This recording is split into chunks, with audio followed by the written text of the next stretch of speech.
বলিউডের জনপ্রিয় অভিনেতা শাহরুখ খান সম্পর্কে জানতে তার ভক্তদের আগ্রহের শেষ নেই। শাহরুখ খানের ব্যক্তিগত এবং পারিবারিক তথ্য জানার জন্য গভীর আগ্রহ থাকে দর্শকদের।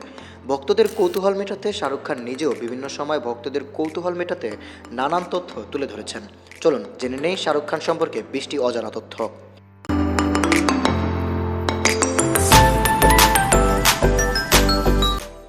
তাজ মোহাম্মদ খান আর লতিফ ফাতিমার পরিবারে 1965 সালের 2রা নভেম্বর জন্ম হয় শাহরুখের। 5 বছর বয়স পর্যন্ত তিনি নানির সঙ্গে প্রথমে ম্যাঙ্গালোরে আর তারপরে ব্যাঙ্গালোরে থাকতেন। নানি তার দেখাশোনা করতেন। শাহরুখের নানা ম্যাঙ্গালোর বন্দরের মুখ্য প্রকৌশলী ছিলেন। শাহরুখের বাবা পাকিস্তানের পেশোয়ারের মানুষ, মা ভারতের হায়দ্রাবাদের আর দাদি কাশ্মীরের। বাড়িতে শাহরুখের বাবা হিন্দুকো ভাষায় কথা বলতেন। এই ভাষা পাকিস্তানে ব্যবহৃত পাঞ্জাবি কথ্য ভাষা। পাকিস্তানের পেশোয়ারের সঙ্গে শাহরুখের যোগাযোগ নিয়মিত ছিল। 1978 থেকে 1969 সাল পর্যন্ত তিনি গিয়েছিলেন বাবার ফেলে আসা শহরে। সে প্রথমবার শাহরুখ বাবার পরিবারের সঙ্গে দেখা করেছিলেন। ভারতে শুধু তার মায়ের দিকের আত্মীয় স্বজন ছিল। বাবার গোটা পরিবারই পেশোয়ারে থাকতেন। একটু বড় হওয়ার পরে শাহরুখের পরিবার দিল্লিতে চলে আসেন।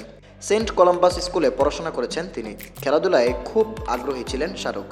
স্কুলে পড়ার সময় শাহরুখ হিন্দিতে খুব একটা দক্ষ ছিলেন না, তবে একবার হিন্দি পরীক্ষায় 10-এ 10 পেয়েছিলেন। পুরস্কার হিসেবে তার মা সিনেমা দেখাতে নিয়ে গিয়েছিলেন তাকে। দিল্লির হংসরাজ কলেজ থেকে অর্থনীতিতে বিএ পাশ করেন আর জামিয়া মিলিয়া ইসলামিয়াতে মাস কমিউনিকেশন নিয়ে MA পড়তে ভর্তি হন। তবে সেটা আর শেষ হয়নি তার। শাহরুখ খানের স্ত্রী গৌরীর বাবা একজন সেনা কর্মকর্তা ছিলেন। স্কুলে পড়ার সময় গৌরীর সাথে প্রথম চেনা পরিচিতি হয় শাহরুখের। একটা পার্টিতে দুজনের মধ্যে বেশ অনেকক্ষণ গল্প চলে। তখন থেকেই শুরু হয় শাহরুখ গৌরীর প্রেম পর্ব। সেই তারিখটাও মনে আছে শাহরুখের। দিনটি ছিল 1984 সালের সেপ্টেম্বর মাসের 9 তারিখ। সেই দিনই শাহরুখ ড্রাইভিং লাইসেন্সও পেয়েছিলেন। গৌরী আর শাহরুখের বিয়ে হয় 1991 সালের 25 অক্টোবর। শাহরুখের যখন 15 বছর বয়স তখনই তার বাবা মারা যান ক্যান্সারে আক্রান্ত হয়ে। পেশায় উকিলও ছিলেন, আবার স্বাধীনতা সংগ্রামেও অংশ নিয়েছিলেন শাহরুখের বাবা তাজ মোহাম্মদ খান। অল্প বয়সে একবার জেলও খেটেছেন। পরে মৌলানা আবুল কালাম আজাদের বিরুদ্ধে ভোটেও দাঁড়িয়েছিলেন তাজ মোহাম্মদ খান। শাহরুখের প্রথম রোজগার ছিল মাত্র 50 টাকা। গায়ক পঙ্কজ উদাসের একটা কনসার্টে কাজ করে সে টাকা পেয়েছিলেন। প্রথম রোজগারের টাকা দিয়ে ট্রেনের টিকিট কেটে শাহরুখ আগ্রায় গিয়েছিলেন। তবে শাহরুখের প্রথম টেলিসিরিয়াল শুরু হয় 1989 সালে। কর্নেল কাপুরের পরিচালনায় ফৌজি নামের সেই ধারাবাহিক খুবই জনপ্রিয় হয়েছিল। সেখানে প্রথমবার ভারতের দর্শক দেখলেন পরের কয়েক বছর স্টার থেকে সুপারস্টার হয়ে ওঠা শাহরুখ খানকে।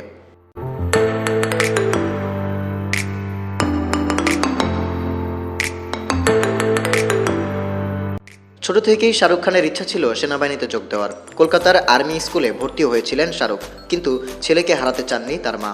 1989 সাল থেকে 1990 সালের রেণুকা সাহানের সঙ্গে সার্কাস সিরিয়ালে কাজ করতে শুরু করেন শাহরুখ। সেই সময়ে তার মা গুরুতর অসুস্থ হয়ে হাসপাতালে ভর্তি ছিলেন। মাকে ধারাবাহিকটার একটা পর্ব দেখানোর জন্য শেষ অনুমতি নিয়েছিলেন তিনি, কিন্তু তার মা তখন এতটাই অসুস্থ ছিল যে ছেলেকে চিনতেও পারেননি। 1991 সালের এপ্রিল মাসে মৃত্যু হয় শাহরুখ খানের মায়ের। মায়ের মৃত্যুর শোক থেকে দূরে সরে যেতে 1 বছরের জন্য শাহরুখ দিল্লি থেকে মুম্বাই গিয়েছিলেন, কিন্তু তার ফেরা আর হয়নি। সে বছরই প্রথম চলচ্চিত্র অভিনয় করেন শাহরুখ খান। সেটি ছিল হেমা মালিনী অভিনীত দিল আসনা হায়। নায়ক হিসাবে শাহরুখকে প্রথমবার দেখা গেল 25 জুন 1992-তে দিওয়ানায়। কঠোর পরিশ্রম করতে পারেন শাহরুখ। মাত্র 4 থেকে 5 ঘন্টা ঘুমান তিনি। তার প্রিয় উক্তি হলো, ঘুমানো মানে জীবন নষ্ট করা।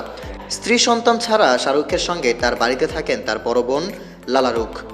শাহরুখ খানের টুইটার অ্যাকাউন্টে প্রায় 3 কোটি ফলোয়ার রয়েছে। শাহরুখ খানের বর্তমান বয়স প্রায় 59 বছর। শাহরিয়ার শুভ, নিউজ ডেস্ক, জনসংবাদ।